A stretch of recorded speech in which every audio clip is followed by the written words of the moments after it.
Jumpa lagi pemirsa, apa kabar? Nah, topik kali ini saya akan coba bawakan bagaimana kita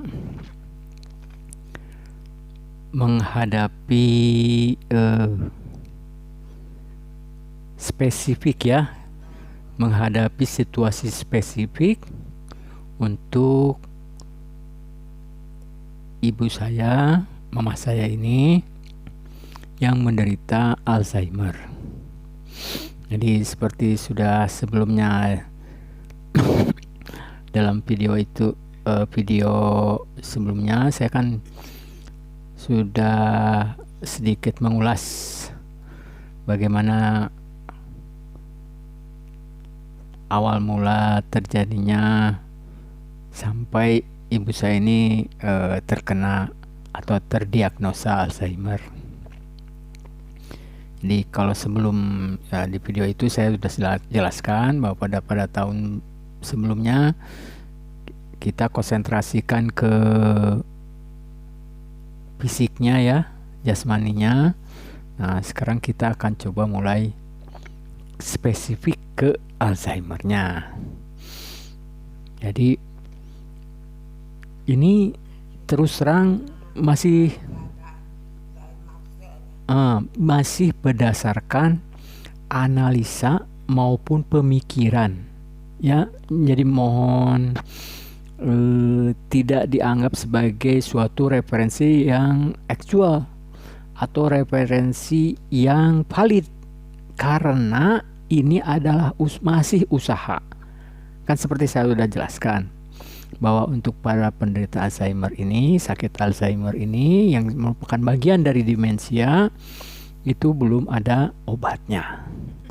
Dan penyakit Alzheimer ini merupakan penyakit yang mau tidak ada obatnya, itu menyebabkan para penderitanya itu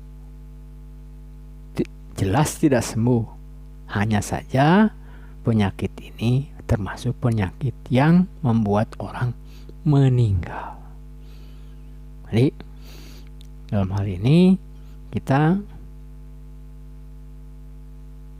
berusaha nih untuk memikirkan bagaimana caranya, karena tidak mungkin kita hanya menunggu. Bagaimana waktu jalan terus, obat belum diketemukan di dunia ini. Anda boleh coba cari di mana. Saya banyak ketemu referensi, ada yang sembuh obat ini itu. Sayangnya bukan mengecilkan, itu hanya angin surga orang bilang ya. Ya, aktualnya seluruh dunia ini, baik negara maju maupun berkembang, sama nasibnya. Mereka ya menghadapi penyakit yang tidak kunjung sembuh dan pada akhirnya membuat meninggal. Jadi usaha saya nih ya, saya sudah terus terang nih, karena kan ibu saya sendiri yang mengalami. Jelas saya juga boleh dikata ini ada jangka waktunya.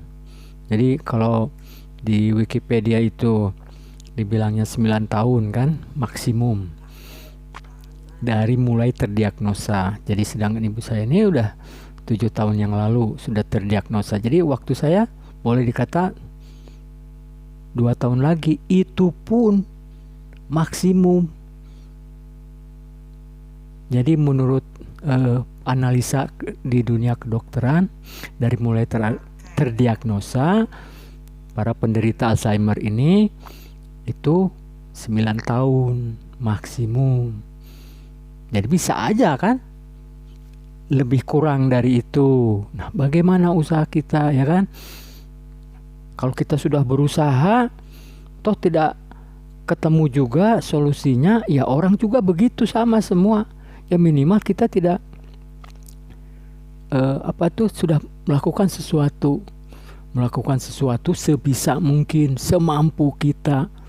Jadi kalau sampai terjadi juga, ya itulah takdir yang ada gitu, ya kan? Nah, salah satu yang saya baca nih dari Alzheimer ini, sebagian besar para penderita Alzheimer ini mengalami depresi. Nah, ini penyakit ini tuh bukan dari mulai terdiagnosa sampai jangka waktu dia mulai terkenanya itu, saya baca nih, Anda boleh googling ya atau di YouTube, itu rentangnya itu 30 sampai 50 tahun. Nah, ibu saya ini kita analisa mulai terkena Alzheimer-nya itu kelas 6 SD. Jadi kira-kira umurnya itu sekitar, kalau kelas 6 SD masuk SD kelas umur 7 tahun gitu kan. Berarti umur sekitar 12 sampai 13 tahun. Dia terdiagnosanya itu di umur 75. Jadi kira-kira 60 tahun lebih kan. Sedangkan di YouTube atau di artikel-artikel itu sekitar rentangnya itu 30 sampai 50. Ibu saya ini lebih lagi sampai 60. Nah, bayangin pemirsa. Taruhlah anggap nih 50 tahun ya. Mungkin kita salah gitu ya, tapi yang di YouTube masa sih itu kan para pakar semua gitu kan. Bilangnya 30 sampai 50, anggaplah 50 tahun atau tengah-tengah aja deh. Ya kan?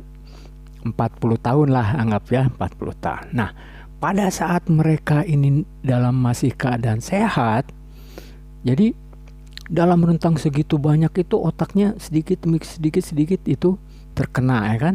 Nah, itu sebagian besar yang saya baca, jadi bisa ada dari pola makan, depresi, apalagi ya ada beberapa ya. Nah, sebagian besar itu karena bukan pola makan. Kalau pola makan kita bisa perbaiki kan pola makannya ya kan. Kalau depresi, nah bagaimana nih solusi kita ya kan. Nah, salah satunya kalau menurut saya nih ya, dalam keadaan sehat dan sebagian besar nih penderita Alzheimer ini adalah wanita. Nah, sifat dari wanita itu banyak kan pinter memendam memendam perasaannya gitu ya. Nah, jadi ibu saya ini boleh dikata rentang segitu lama kan, 40 tahun ya kan. Nah, dalam keadaan sehat menurut logika saya, karena sifat kewanitaannya tadi, dia tuh memendam sekian lama ya kan. Nah, pada saat mereka mengalami Alzheimer yang makin akut, itu semakin tidak bisa lagi dia memendam. Jadi boleh dikata dia itu tidak lagi mempunyai kemampuan untuk memendam. Bahkan berpura-pura pun gak bisa. Jadi super jujur boleh dikata ya kan. Apa yang ada di hatinya, apa yang ada di perasaannya, itu yang diekspresikan. Misalnya bingung ya bingung, sedih ya sedih, gitu. Gembira ya gembira.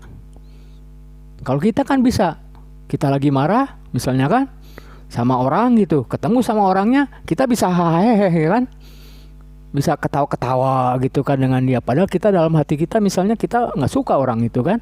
Nah, mereka ini nggak bisa. Kalau misalnya dia nggak senang sama kita, dia akan ekspresikan itu. Boleh Anda mungkin Anda juga punya orang tua yang Alzheimer kan seperti itu.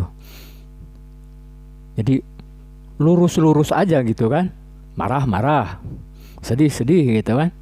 Nah, menurut saya kalau kita mengalami hal seperti itu, bagaimana nih kita menghadapinya, ya kan? Nah, salah satu dari referensi yang saya baca itu adalah, jadi selain jasmani, justru efeknya ini yang di sekarang ini nih di luar jasmaninya. Jadi itu lebih banyak ke psikologisnya gitu. Nah, jadi akhirnya saya juga jadi ke situ kan. Gimana nih menghadapi depresinya ini kan? Anda bisa googling lagi nih. Bagaimana cara seorang psikolog, ahli psikolog ya, psikiater misalnya kan, menghadapi pasiennya kan yang terkena depresi gitu ya. Nah, salah satu cara seperti yang saya sekarang ini sedang lakukan. Jadi seperti ini. Kebetulan ibu saya tidur ya. Jadi kita pilih salah satu waktu di setiap hari, ya kan? Setiap hari di mana dia dalam kondisi yang paling nyaman untuk mengutarakan ekspresinya. Kalau menurut saya setiap hari minimal 1 kali lah, gitu. Kalau saya hitung-hitung itu cukup kok 15 menit. Sekitar 10-15 menit. Habis itu curhatnya tuh. Ya mungkin aja ada yang lebih panjang dari itu ya. Tapi menurut saya kita juga kan nggak mungkin berjam-jam gitu mendengar dia ekspresi curhat lah, anggap ya. Berjam-jam kan kita juga harus melakukan hal yang lain ya. Tapi menurut saya baca-baca juga gitu kan, cukup efektif 15 menit sehari. Nah itu Anda harus hitung. Seperti ibu saya juga nih ya. Kenapa saya pernah bilang kan? Kenapa? Kenapa saya bilang dia banyak riang, padahal dulunya enggak, banyak marah-marah. Dulu malah sekarang riang kan, lihat tuh pemirsa nih. Jadi itu salah satu caranya seperti ini. Jadi seorang psikolog, jadi si pasiennya itu curhat sama si psikolognya itu kan. Nah itu bayangin pemirsa, saya tadi bilang kan rentangnya 40 tahun ya kan, dia memendam ya kan. Suatu saat dia kena Alzheimer itu membuat dia tidak bisa memendam, sehingga dia curhat terus. Nah curhatnya ini pemirsa, kita harus dengarkan nih. Seperti ibu saya nih coba ngomong sama saya kan, kita harus perhatikan, jangan sampai dia merasa diacuhkan. Kalau diacuhkan berarti curhatnya itu nggak nyampe, nggak keluar, padahal dia menyimpan puluhan tahun itu depresinya itu kan.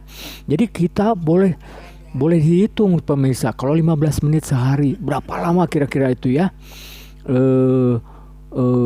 dia keluarin semua gitu kan depresinya itu kan. Kalau psikolog mungkin mahal 15 menit sehari berapa itu ya tagihannya sebulan ya kan. Kita usahakan supaya dia mencurhatkan itu ya, ekspresinya itu dengan kita sendiri, minimal orang atau kita kan saya kan anaknya ya kan. Nah usahakan jangan orang yang tidak ada hubungan batin gitu. Jadi maksudnya kalau anak, adik kayak ya, apalagi bagus suaminya misalnya ya kan. Nah itu supaya dia curhatnya itu kita juga bisa ada kontak batin. Nah seperti saya ini kan saya berhadapan dengan dia nih. Jadi ada kontak mata ya kan. Ada kontak mata dengan dia. Saya coba perhatikan dia curhatnya itu sebisa mungkin nih pemirsa, sebisa mungkin curhatnya itu nyampe, jangan sampai kita. Nah apa nih? Nah nih kebetulan ibu saya nih udah pengen bergerak nih kemana. Iya. Jadi nah itu pemirsa salah satu ya kan, salah satu usaha. Nah kita juga harus ukur. Taruhlah makin lama nih dia depresinya itu, marah-marahnya misalnya kan ya, itu harus kita hitung. Ya kira-kira aja, misalnya minggu lalu itu lebih banyak marahnya, misalnya kan, kita harus berusaha suatu saat lebih banyak riangnya. Nah, kalau cara ini menurut saya cukup efektif karena makin lama mama saya ini marah-marahnya, depresinya makin turun. Dan itu tidak bisa segera, tidak bisa beberapa minggu, bisa berbulan-bulan pemirsa. Dan kita harus sabar dan kita harus berusaha supaya dia nyampe bisa menurunkan itu depresinya. Karena keuntungannya adalah tua bangka katanya. Jadi tuh ketawa kan, dia ketawa sendiri kan. Nah seperti itu. Jadi lihat contoh lah, simpelnya lah, kita sendiri nih, kita depresi, pingin curhat. Ternyata orang yang kita kan pasti cari orang nih ya, yang cocok lah dengan karakter kita gitu kan, yang mau mendengarkan kita. Nah bayangkan kalau dia tidak atau cuek gitu kita curhat, kan kita mau merasa apa ya, curhat kita nggak nyampe kan, nggak terkeluarkan kan, apa akibatnya kan terpendam. Tapi kalau dia mau perhatikan, mau menimpali dengan serius gitu kan, kita juga lega kan. Persis sama dong orang Alzheimer ini. Jadi gunanya utama banget adalah supaya dia tidak gelisah, tidak marah-marah. Nah, karena menurut referensi, jika dia depresi, maka obat apapun juga menjadi tidak efektif. Ya, ada. Nah, seperti itu kan. Dia tanya sama saya kan, saya harus cepat-cepat gitu. Jadi, apalagi kalau dia lagi curhat. Nah, jadi ini kan baru eksperimen ya. Jadi saya juga harus buktikan dong, apakah metode saya ini betul atau enggak kan. Nah itu nanti saya akan kembangkan lagi dengan suatu data. Salah satunya ya ini, Anda bisa lihat nih. Nah itu kan ada kamera kan. Nah itu kamera wifi. Itu akan saya persiapkan nanti. Jadi saya akan coba hitung dengan video kan. Video itu bisa dibandingkan dengan video besoknya. Video ini bisa dibandingkan dengan lusanya, dengan minggu depannya, dengan bulan berikutnya. Nah, itu perkembangannya seperti apa? Jadi misalnya dia kalau tidurnya lebih lama, ya jelas kan itu lebih efektif. Nah, jadi harus sampai ke sana.